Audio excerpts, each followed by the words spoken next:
everybody, it's Yvonne and Dexter back here with Freightbrokerchic, and I have got the master trainer himself back with us today, so let's give him a little bit of applause. Yay! And thank you again, as always, for sharing your time with us. We really do appreciate it. As we always say, please don't forget to like, share, and subscribe to the channel. Again, that is how we reach more people, and but organically we've really been growing, and so we really appreciate that. And so today, Dexter's going to share a little bit about with you regarding brokering, the importance of sales. Most people who reach out to me, most of you guys reach out to me, you'll ask questions, but you really don't realize how important sales is. And you also don't realize who your audience is, or who your target audience is. And your target audience is always going to be either a traffic manager or a freight manager. This is a person on a job who will decide to whom they will entrust the company's freight to. They are the shipper. And so Dexter's just going to combine those two, sales and the freight manager, which is the perfect marriage for getting freight, and share a little bit about that with you today. Okay, so when you become a broker or decide that you want to get into brokering, you have to understand that no matter what you learn in brokering will not work unless you have a customer. Imagine building a car, and you build a whole car, and then the car still needs the engine to actually move. It could be a Ferrari, it could be a Porsche, but without an engine, it's just going to sit there. The company or the customer is the engine. You have to go find the engine for that car. Once you have all the knowledge about what to do as far as being a broker, you won't get to use any of it unless you actually find the customer to actually make that car move. You also have to be dedicated to be able to call the businesses in the daytime. The freight brokers, I'm sorry, not the freight brokers, but all the freight managers are at work from 7 a.m. sometimes to 5 p.m. Some stay down to 6, but it's a daytime hunting. You have to be able to get out there and make the sales phone calls, hit them up on LinkedIn, whatever method that you're going to use to get to a traffic manager. You have to hunt them in the daytime. Then after that, you have to make the phone calls, follow-ups, rate lanes for them, whatever they ask, and hopefully throughout all of that, yes, you will get the business. A lot of people, when they get started, they say, so how soon am I going to make money? How soon am I going to make money? And that's, I understand that's what everybody's in it for, but it's different from everybody. I've seen people come in and they call and get a customer their first week and start moving freight and making money. I've seen people sit sometimes a year and not get a customer. It all depends on how hard you're trying, luck a little bit, personality, knowledgeability, and just because sometimes, as they say, you're not really selling a product, you're selling yourself. So exactly. If you're a personable person, you might get through a door a little bit better than somebody who's a natural introvert. So it has a lot of different things that all come together. But what won't happen is if you don't make the calls, if you don't get out there and knock on some doors, if you don't go in the ring some phones or send some emails out, nothing's going to happen. And then you still have to be ready for what I call the freight manager fake. You're talking to a company, everything seems to be going good, you and the traffic manager are having a great conversation. Then all of a sudden, for some reason, you send an email, you get a call, they don't take your call, they don't take your emails anymore. You're like, well, what did I do? Everything was going great. I don't understand this. And sometimes you never will. Company might have said, okay, we're not dealing with freight brokers anymore. We're only going to start dealing with ABCs, which is asset-based carriers, which are carriers who are carriers. They own their own trucks. They have their own tractors, trailers, and their own drivers. You never know. There's ups and downs. Well, you brought up a very good point, because I probably get asked this question a million times. It's the $1 million question when you guys are hitting me up via social media and you want to know. You'll say, well, I work a full-time job. How am I going to be able to broker?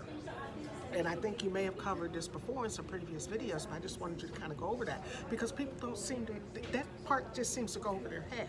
Well, you know, the way our organization is set up, we do have a lot of people who sometimes work daytimes, but you're gonna have to make some time in the daytime to make an actual sales phone call, connect with a company. There's 76 million shipping companies in America, 76 million, and so everybody can be able to. It's still a big ocean out there. You have a lot of opportunity, but we are set up that, you know, if you do have a customer and you still do have a daytime job, and you know, you can't take care of something for your customer, me, Yvonne, or our backup team will be here to, because all we do is our days are available because this is all we do. So, you know, we have seen that trend that we need to help our students make the crossover, because you're not gonna, you know, it's very rare and seldom that you come in to any business and replace your current your current income immediately. You have to build, just like if you're building a company. If you start a t-shirt company in your house, or you start a pen company in your house, or Mary Kay or anything else like that, you've got to build your clientele basis before you can let go of your full-time job. And so that it does take time to transfer over. Now, how hard you work, the less time you have the transfer. And then, you know, so it's one of those things. Just wanted to answer some questions about that, because, you know, a lot of people, my new students, always say, so how soon can I quit my job? And, you know, I was just like, well, it depends on how fast you work. How much, what sacrifices are you willing to make? Me, myself, when I got into brokering, I was a over-the-road truck driver. I was a daytime truck driver, and so when I finally found brokering, I was able.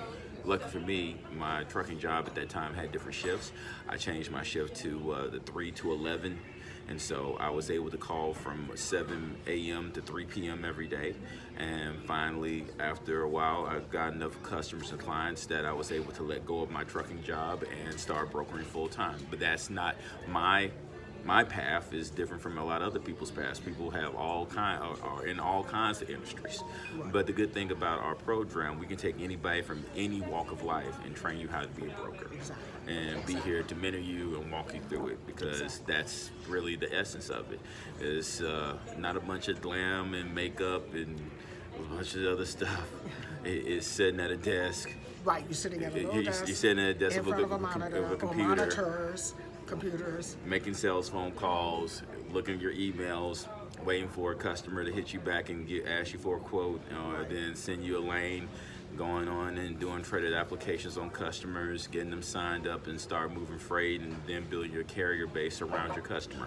Right. So it's a lot of work. It's a lot of work, but when you start doing it, you fall more in love with it, because the thing about brokering, if you actually get a customer, you're calling some. I mean, you got to understand something. These traffic managers are being bombarded every day by hundreds, if not thousands, in a week of people trying to get into their businesses, especially if it's a large business that everybody knows ships, like Coca-Cola, J.M. Smuckers, the list goes on and on, DuPont.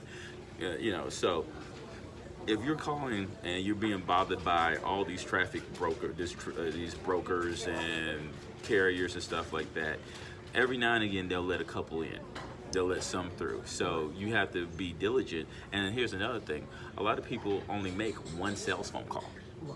You have to make multiple sales phone calls. So it's like building a relationship. You have to build a relationship with potential people. Right. So, but anyway. And networking too. Yep, networking. That really is a big part of sales.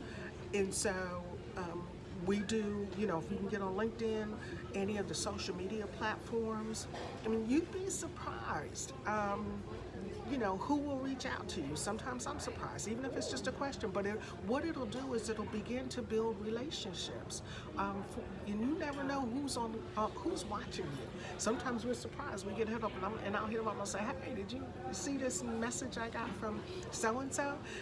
So you never know who's watching you. And again, as he stated, it really is you may do or say something that really clicks with them. And don't take the no's. I mean, I've had, you know, traffic managers who said, no. And then the next thing you know, it's okay, give me a quote on this. because they know you're serious. You've got to let them know you're serious. So like Dexter said, you can't just make one phone call and just say, well, they said no and disappear. Again, why it's important that you are available during the day to make those sales phone calls. Even if you're doing, 8 to 12 or 1 to 5, 5 o'clock, 6 o'clock, that decision maker has gone home. So that's why we're emphasizing that you have to be available during the day. We're not doing that to punish you. We'll make it hard for you. We're being honest. Right. we're not going to tell you. Right. The thing that you seek roams between 7 a.m. and 5 p.m. every day. Every day. It's corporate Monday through Friday. Monday through Friday at corporate America. Corporate America. That's just their hours. Right. And so that's why we say to you, you have to be available those hours in order to have any chance. Any success. At success. Right. Any chance in this industry. Now, also flip the side over. Once you actually get the customer and you're trying to move the freight, the dispatchers and the trucking companies are also available only in the daytime too. You're not going to be able to book a truck at 7 p.m. at night unless somebody sees a load that you posted. They just happen to call in and, hey, that load is moving tomorrow. And now that does happen. It happens. But the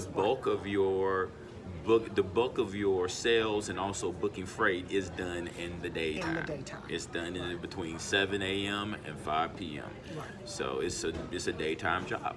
Right. So I think that's really the gist of what Dexter is trying to share with you today, because, like I said, you guys asked those questions. That is, as I said, the $1 million question is, I work a job and, and I want to, it's great to come to class. We can fit you in, or you can, always adjust your schedule to get through the training. But once you come out of training and you got to go to a job and there's a supervisor standing over you telling you, you can't have your phone out. Right. What do you do if you're at your first year job and your customer hits you, hey, I got 5 hot loads, I got to move right now. I'm sending them to your email. Right. You're stuck at a job. You're stuck at a job. You can't. But on the good side, with us, you can actually forward those over to us, and we'll actually get them covered for you, so you still stay in good standing with your company that you're working for at that particular time. But there has to come a point in time that you're going to have to make a decision. Right. Assisting. We can assist. We can assist. Right. That's not a problem. But for your initial sales call and coming out of training, and having any shot at being successful, you have to be available during the day. So we're not beating a dead horse. The upside is, once you get going, sky's the limit. Right. Just beyond the sky is the limit in this industry. So again, everyone, really just, I'll have the comments. In the comments, I will have information where you can go to our website and take a closer look at us if you've never done that, but also get on our email list where we do send out blasts of the upcoming trainings and what's going on in our organization. We'd love to have you on board. Everyone, be safe out there. Thank you guys again for watching, and we will see you next time here on Freightbrokerchic. Bye-bye, everybody. Take care.